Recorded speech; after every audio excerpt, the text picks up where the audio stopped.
हजरत आदम अलैहिस्सलाम की एक बेटी थी जिसका नाम अनक था। रिवायतों के मुताबिक अनक एक खूबसूरत मलका थी जिसका कद बेइंतहा ऊंचा था। वो इतनी ज्यादा बड़ी थी जब वो बैठती तो 55 या 60 गज का हिस्सा कवर कर लेती थी। फिर इसी की नस्ल से आगे चलकर एक शख्स पैदा हुआ जिसका नाम औज था।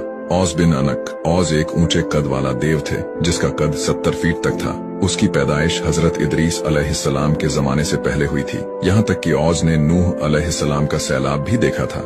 उसके बाद औज बिन अनक ने हजरत मूसा अलैहिस्सलाम का दौर भी पाया था।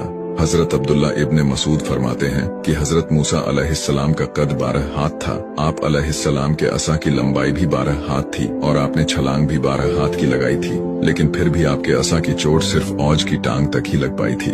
लेकिन इसी चोट की वजह से औज की मौत भी वाक़ई हो गई थी, क्योंकि यहाँ बात हजरत मूसा अलैहिस्सलाम की हो रही है, जो तमाम पैगंबरों में से बहुत ही ज्यादा गुस्से वाले पैगंबर थे, जिन्होंने एक थप्पड़ से मौत के फरिश्ते यानी हजरत इजराइल अलैहिस्सलाम की एक आंख फोड़ दी थी।